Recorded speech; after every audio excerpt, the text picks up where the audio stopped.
Hello friends, ഇന്ന് നമുക്ക് ഒരു സൂപ്പറായിട്ടുള്ള കരിമീൻ കറിയുടെ റെസിപ്പി ഒന്ന് നോക്കാവേ.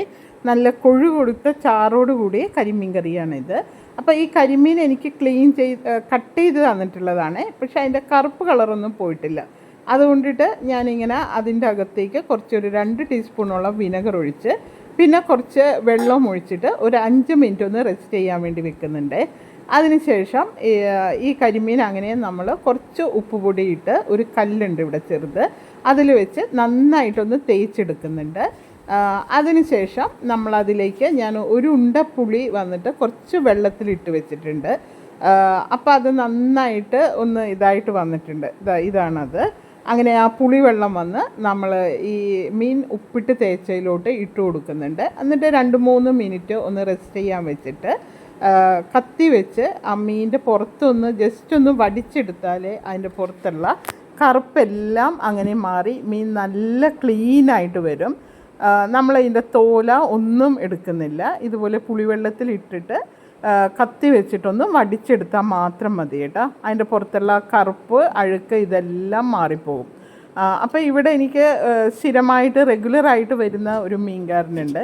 കഴിഞ്ഞ 20 വർഷമായിട്ട് ഞങ്ങൾ ഈ വീട് കെട്ടി ഇവിടെ വന്ന കാലം മുതൽ ഈ മീൻകാരനാണ് എനിക്ക് മീൻ കൊണ്ടുവന്ന് തരുന്നത്. അപ്പോൾ പുള്ളി മീനെല്ലാം കട്ട് ചെയ്ത് തരും. പക്ഷെ ഞാൻ മീനിങ്ങനെ കറുപ്പ് കളറൊന്നും പോയിട്ടുണ്ടാവില്ല. അപ്പം ഞാനിങ്ങനെയാണ് കരിമീൻ ക്ലീൻ ചെയ്തെടുക്കുന്നത്. അപ്പോൾ ഇതിൽ പാതി വന്നിട്ട് നമ്മൾ ഇങ്ങനെ നീളത്തിലൊരു വരയിട്ട് കൊടുത്തിട്ട് മീൻ വറുക്കണ മാതിരി വറുത്തെടുക്കാമെന്ന് വിചാരിച്ചിട്ട് പാതി മീൻ അങ്ങനെ മാറ്റുന്നുണ്ട്. ബാക്കി പാതി നമ്മൾ മീൻ കറിക്കായിട്ട് ഉപയോഗിക്കുകയാണ്. അപ്പോൾ അതിലേക്ക് ഞാൻ ഒരു 2 ടീസ്പൂൺ മുളക് പൊടി, ഒരു 1/2 ടീസ്പൂൺ മഞ്ഞൾപ്പൊടി, ആവശ്യത്തിനുള്ള ഉപ്പ്, കുറച്ച് എണ്ണയും കൂടെ ഒഴിച്ച് അങ്ങനെ മസാല പുരട്ടി വെച്ച് അതിനുശേഷം ഒരു മൺചട്ടി എടുത്ത് നമ്മൾ ഗ്യാസിൽ വെക്കുന്നുണ്ട്. അതിലേക്ക് നമുക്ക് ആവശ്യത്തിനുള്ള ഓയിൽ ഒഴിച്ച് കൊടുക്കാവുന്നതാണ്. മൺചട്ടി ഒന്ന് ചൂടായി വന്നതിന് ശേഷം അപ്പം ഞാൻ ഇതിലേക്ക് ഏകദേശം ഒരു 2 ടീസ്പൂണോളം ഓയിൽ ഇങ്ങനെ ഒഴിച്ച് കൊടുക്കുന്നുണ്ട്. ഓയിലൊന്ന് നന്നായിട്ട് ചൂടായി വന്നതിന് ശേഷം നമ്മളതിലേക്ക് ഒരു 1/2 ടീസ്പൂൺ ഉലുവ ഇട്ട് കൊടുക്കുന്നുണ്ട്. എന്നിട്ട് നമ്മൾ ഒരു സവാള, ഒരു ചെറിയ കഷ്ണം ഇഞ്ചി, 3 പച്ചമുളക്, കുറച്ച് കറിവേപ്പില, ഇത്രയും സാധനങ്ങൾ നമുക്കൊന്ന് അരിഞ്ഞെടുക്കുക, അല്ലെങ്കിൽ ചോപ്പറിലിട്ട് അരിഞ്ഞെടുക്കുക. ഞാനിപ്പോൾ ചോപ്പറിലിട്ടാണ് എല്ലാം അരിഞ്ഞെടുത്തിരിക്കുന്നത്. ചോപ്പറിലിട്ട് ജസ്റ്റ് ഒന്ന് കറക്കിയെടുത്തു. ഒരു സവാള, ഒരു കഷ്ണം ഇഞ്ചി, 3 പച്ചമുളക്, ഒരു തണ്ട് കറിവേപ്പില, ഇത്രയും സാധനങ്ങളാണ് ഇതിലുള്ളത്. ഇതൊന്ന് നന്നായിട്ട് നമ്മളിങ്ങനെ വഴറ്റിയെടുക്കണം. ഇത് വഴന്ന് വരുന്ന സമയം കൊണ്ട് നമുക്ക് ഈ മീൻകറിക്ക് ആവശ്യമായിട്ടുള്ള തേങ്ങാപ്പാൽ റെഡിയാക്കി വെക്കാം. ഇതൊന്ന് ജസ്റ്റ് ഒന്ന് ബ്രൗൺ കളറായി വരണം. ആ സമയം കൊണ്ട് ഞാൻ ഒരു മുറി തേങ്ങ മിക്സിയുടെ ചെറിയ ജാറിൽ കുറച്ച് വെള്ളം ഒഴിച്ച് ഒന്ന് അടിച്ചെടുത്ത് വരുന്നുണ്ട് കേട്ടോ. അതിനുശേഷം നമ്മൾ ഇതൊന്ന് നന്നായിട്ട് ബ്രൗണായി വന്നതിന് ശേഷം അതിലേക്ക് 2 ടീസ്പൂൺ മുളക് പൊടിയും ഒരു ടീസ്പൂൺ മഞ്ഞൾപ്പൊടിയും ഒരു ബൗളിലെടുത്ത് വെച്ചിട്ടുണ്ട്. എന്നിട്ട് അത് ഇതിലേക്കിട്ട് നന്നായിട്ടൊന്ന് വഴറ്റിയെടുക്കണം. അതിൻ്റെ പച്ച ചൊവയെല്ലാം മാറണതിന് ശേഷം കരിഞ്ഞു പോവാതെ നോക്കണേ. ആവശ്യത്തിനുള്ള എണ്ണ ഒഴിച്ചു കൊടുക്കണം. എന്നിട്ട് പച്ച ചൊവയെല്ലാം മാറിയതിന് ശേഷം നമ്മൾ അതിലേക്ക് തേങ്ങാപ്പാൽ ഒഴിച്ചു കൊടുക്കാവുന്നതാണ്.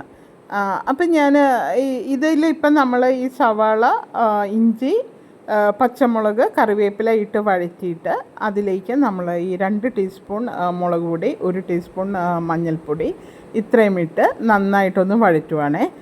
അപ്പോൾ ഇത് കരിഞ്ഞു പോവാതിരിക്കണം എന്ന് നിങ്ങൾക്ക് പേടിയുണ്ട്. ചൂടധികമായിട്ടുണ്ടെന്നുണ്ടെങ്കിൽ ഈ മുളക് പൊടിയിലും മഞ്ഞൾപ്പൊടിയിലും കുറച്ചൊരു വെള്ളം ഒഴിച്ച് ഒരു ടീസ്പൂണോളം വെള്ളം ഒഴിച്ചിട്ട് അത് ഇതിലിട്ട് വഴറ്റാവുന്നതാണ്. അപ്പോൾ നമുക്കിത് കരിഞ്ഞു പോകാതിരിക്കും. അതല്ലെങ്കിൽ ആവശ്യത്തിനുള്ള എണ്ണ ഒഴിച്ച് കൊടുത്തിട്ട് വഴറ്റി കൊടുക്കുക. ഇത് നന്നായിട്ടൊന്ന് ആ പച്ചച്ചൊവയെല്ലാം മാറണതിന് പുറകെ നമുക്ക് ആവശ്യത്തിനുള്ള തേങ്ങാപ്പാൽ ഒഴിച്ചു കൊടുക്കാവുന്നതാണ്. അപ്പോൾ ഇതിലേക്ക് ഞാൻ ആവശ്യത്തിനുള്ള തേങ്ങാപ്പാൽ ഒഴിച്ചു കൊടുക്കുന്നുണ്ട്. തേങ്ങ മിക്സിയുടെ ജാറിൽ ഒരു 2-3 ട്രിപ്പായിട്ട് ആവശ്യത്തിനുള്ള വെള്ളം ഒഴിച്ചിട്ട് നന്നായിട്ടൊന്ന് വീണ്ടും അടിച്ചെടുക്കാവുന്നതാണ്. അപ്പം ഞാൻ ആദ്യം ഒന്ന് അടിച്ചെടുത്തു. എന്നിട്ട് ഇതിലേക്ക് തേങ്ങാപ്പാൽ ഒഴിച്ചു കൊടുത്തു. അപ്പോൾ വളരെ കുറച്ച് ഗ്രേവിയെ നമുക്ക് കിട്ടത്തുള്ളൂ. അതുകൊണ്ട് വീണ്ടും 2 തവണ കൂടി അങ്ങനെ തേങ്ങ കുറച്ച് വെള്ളം കൂടെ ഒഴിച്ചിട്ട് മിക്സിയുടെ ജാറിലൊന്ന് അടിച്ചിട്ട് അതിൻ്റെ പാല് ഇതിലേക്ക് ഒഴിച്ചു കൊടുക്കുന്നുണ്ട്. എന്നിട്ട് ഇതൊന്ന് നന്നായിട്ട് ആവശ്യത്തിനുള്ള ഗ്രേവി ആയി കഴിയുമ്പോഴേക്കും നമുക്ക് തേങ്ങാപ്പാൽ ഒഴിച്ചു കൊടുക്കുന്നത് നിർത്താം. അതിനുശേഷം അതിലേക്ക് അതൊന്ന് തിളച്ച് വരുമ്പോഴേക്കും ആവശ്യത്തിനുള്ള ഉപ്പ് കൂടി ഇട്ട് കൊടുക്കാവുന്നതാണ്. പിന്നെ കൊടംപുളി ഇട്ടാണ് ഞാൻ ഈ മീൻകറി വെക്കുന്നത്. ഒരു 3 പീസ് കൊടംപുളി കുറച്ച് മുന്നേ തന്നെ മീൻ ആദ്യം ക്ലീനിങ്ങിന് എടുക്കുമ്പോഴേ ഞാൻ കുറച്ച് വെള്ളത്തിലായിട്ട് ഇട്ട് വെച്ചിട്ടുണ്ടായിരുന്നു. എന്നിട്ട് ആ കൊടംപുളി നന്നായിട്ടൊന്ന് കഴുകിയിട്ട് ചെറിയ പീസായിട്ട് ഇതിലേക്ക് കീറിയിട്ട് കൊടുക്കുന്നുണ്ട്. കൊടംപുളി അങ്ങനെ ഫുള്ളായിട്ട് ഇട്ട് കൊടുക്കുന്നതിലും നല്ലത് ചെറിയ പീസായിട്ട് നമുക്ക് ഇട്ട് കൊടുക്കാവുന്നതാണ്. അപ്പോൾ അത് നന്നായിട്ട് പുളി പിടിക്കും. അപ്പോൾ അങ്ങനെ ഞാൻ പുളി അങ്ങനെ ചെറിയ പീസായിട്ട് കീറിയിട്ട് കൊടുത്തു. അതിന് ശേഷം നമ്മൾ മീൻ ക്ലീൻ ചെയ്ത് വെച്ചിട്ടുള്ളത് അതിലേക്ക് ഇട്ട് കൊടുക്കും. എന്നിട്ട് നന്നായിട്ടൊന്ന് തിളച്ച് വറ്റി വരുമ്പോഴേക്കും അതിലേക്ക് നമ്മൾ ആവശ്യത്തിനുള്ള കറിവേപ്പില കൂടി ഇട്ട് കൊടുക്കുക. വേണമെന്നുണ്ടെങ്കിൽ പച്ച വെളിച്ചെണ്ണ കൂടി ഒഴിച്ചു കൊടുക്കുക. ഞാനിപ്പോൾ കറിവേപ്പില മാത്രമേ ഇടുന്നുള്ളേ. അപ്പോൾ പുളിയെല്ലാം ചെറിയ പീസായിട്ട് ഇട്ട് കൊടുത്തതിന് ശേഷം ഗ്രേവി ഒന്ന് തിളച്ച് വന്നതിന് ശേഷം ഞാൻ മീൻ പീസ് ഇങ്ങനെ എടുത്ത് ഇട്ട് കൊടുക്കുന്നുണ്ട്. എന്നിട്ട് അത് നന്നായിട്ടൊന്ന് തിളച്ച് വറ്റി ഗ്രേവി ഒന്ന് കുറുകി വരണേ. അതിനുശേഷം നമ്മൾ കറിവേപ്പില, ഇത് ഞങ്ങളുടെ ഇവിടെ മേലെ ടെറസിലുള്ള കറിവേപ്പിലയാണ് കേട്ടോ. അപ്പോൾ ജസ്റ്റ് ഒന്ന് കഴുകിയിട്ടിട്ടാൽ മതി. അങ്ങനെ നിറയെ കറിവേപ്പില ഇട്ട് കൊടുക്കുന്നുണ്ട്. ഈ സമയത്ത് വേണമെന്നുണ്ടെങ്കിൽ നിങ്ങൾക്ക് കുറച്ച് പച്ച വെളിച്ചെണ്ണ കൂടി ഒഴിച്ചു കൊടുക്കാവുന്നതാണ്. ഞാനിപ്പോൾ ജസ്റ്റ് കറിവേപ്പില മാത്രമേ ഇട്ടിട്ടുള്ളൂ. അപ്പോഴേ നല്ല സൂപ്പർ ടേസ്റ്റ് ആയിട്ടുണ്ട് കേട്ടോ. നല്ല സൂപ്പറായിട്ടുള്ള കൊഴുകൊഴുത്ത ഗ്രേവിയോട് കൂടിയ ഒരു മീൻ കറിയാണ്. അപ്പോൾ അടുത്ത തവണ കരിമീൻ കിട്ടുമ്പോൾ നിങ്ങളും ഇതുപോലെ ഒന്ന് ട്രൈ ചെയ്യേ. അതിന് ശേഷം ഞാൻ മീൻ ഫ്രൈ ആക്കാൻ വേണ്ടിയിട്ട് അതിനുവേണ്ടി ചെറിയ ഒരു പാത്രം വെച്ചിട്ട് ചീനച്ചട്ടി വെച്ചിട്ട് അതിലേക്ക് നമ്മൾ ആവശ്യത്തിനുള്ള എണ്ണ ഒഴിച്ചു കൊടുക്കുന്നുണ്ട്. ഒരു ടീസ്പൂൺ ഓയിൽ ഒഴിച്ചു കൊടുത്തിട്ട് ഇവിടെ ഇപ്പം ഞങ്ങൾ 2 പേരും മാത്രമേ ഉള്ളൂ. അപ്പോൾ ഒരു 3 പീസ് മീനെ ഞാൻ ഫ്രൈ ആക്കുന്നല്ലേ. അപ്പോൾ 3 പീസ് മീൻ അങ്ങനെ എണ്ണ ചൂടായതിന് ശേഷം ഫ്രൈ ആക്കാൻ വേണ്ടി ഇട്ട് കൊടുത്തു. അങ്ങനെ മീനും നന്നായിട്ട് വറുത്തെടുത്തു. അപ്പോൾ ഈ സമയം കൊണ്ട് തന്നെ മീനിൽ നമ്മൾ ഈ മീൻ കറിയാക്കുന്നതിന് മുന്നേ തന്നെ അതിൽ മസാലയെല്ലാം പുരട്ടി വെച്ചതുകൊണ്ട് നന്നായിട്ട് മുളകെല്ലാം പിടിച്ചിട്ടുണ്ട്. മീൻ മസാല പുരട്ടുമ്പോഴേക്കും ഞാൻ അതിൽ 1 ടീസ്പൂൺ ഓയിൽ കൂടി ഒഴിച്ച് കൊടുത്തിട്ടുണ്ടായിരുന്നേ. അങ്ങനെ നമ്മൾ ആ 3 കഷ്ണം മീനും കൂടെ ഫ്രൈ ആക്കി എടുക്കുന്നുണ്ട്. അപ്പോൾ അതോടെ ഞങ്ങളുടെ ഇന്നത്തെ ലഞ്ച് റെഡി ആയിട്ടുണ്ട്. പിന്നെ ഉപ്പേരിയും തോരനൊന്നും ഞാനിന്ന് ഉണ്ടാക്കിയിട്ടില്ല. ഇന്നലത്തെ അവിയലിരിപ്പുണ്ട്. അപ്പോൾ ഈ മീൻ കറി, മീൻ ഫ്രൈയും അവിയലുമാണ് ഇന്നത്തെ ഞങ്ങളുടെ ഉച്ച ലഞ്ച്. അപ്പോൾ നിങ്ങളെല്ലാവരും ഊണ് കഴിച്ചോ? നിങ്ങളുടെ കറികൾ എന്തൊക്കെയാണ് കമൻറ്റ് ചെയ്യണേ.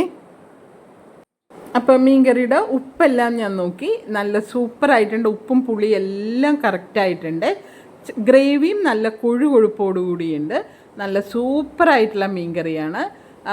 അതുപോലെ തന്നെ മീൻ ഫ്രൈയും നന്നായിട്ടുണ്ട്. പിന്നെ ഉപ്പേരിയും തോരനൊന്നും ഇന്ന് ഉണ്ടാക്കുന്നില്ല. ഇന്നലത്തെ അവിയലൊക്കെ വെച്ച് ഞാൻ അങ്ങനെ അഡ്ജസ്റ്റ് ചെയ്യുവാണേ. അപ്പം നിങ്ങളുടെ കറികൾ എന്തൊക്കെയാണ് ഇന്നത്തെ വിഭവങ്ങൾ, ഇതെല്ലാം ഒന്ന് കമൻറ്റ് ബോക്സിലിടണേ. അപ്പോൾ അടുത്ത തവണ കരിമീൻ കിട്ടുമ്പോൾ തീർച്ചയായിട്ടും കരിമീൻ ഞാൻ ഈ പറഞ്ഞ രീതിയിലൊന്ന് ക്ലീൻ ചെയ്ത് നോക്കൂ. അതിൽ കറുപ്പൊന്നും ഇല്ലാതെ നമുക്ക് നല്ല സൂപ്പറായിട്ട് വെളുത്ത് കിട്ടും. ഹലോ ഫ്രണ്ട്സ്, അപ്പോൾ നമ്മുടെ സൂപ്പറായിട്ടുള്ള കുടംപുളി ഇട്ടുള്ള കരിമീൻ കറി, കരിമീൻ വറുത്തത് റെഡി ആയിട്ടുണ്ട്. പിന്നെ ഇന്നലത്തെ അവിയൽ ഇരിപ്പുണ്ട്. അപ്പൊ ഇതാണ് ഇന്നത്തെ ഞങ്ങളുടെ ഉച്ചയ്ക്കുള്ള ലഞ്ച്. അപ്പൊ okay, bye bye. Hello friends, ഇന്നത്തെ ഞങ്ങളുടെ ലഞ്ച് ഒന്ന് നോക്കാവേ. ആദ്യം നമ്മൾ ചോറ് എടുക്കുന്നത്,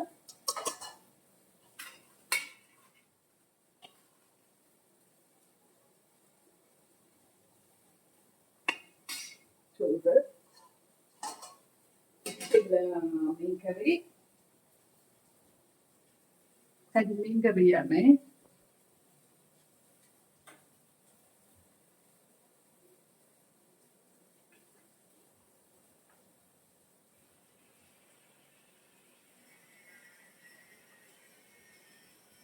കരിമീൻ കറി.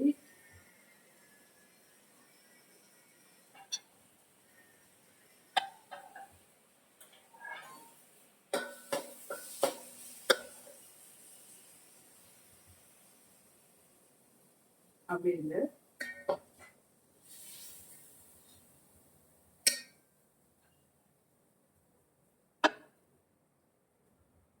മീൻ വറുത്തത്, കരിമീൻ വറുത്തത്.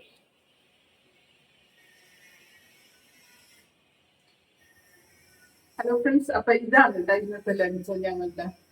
അപ്പൊ ഓക്കെ, ബൈ ബൈ.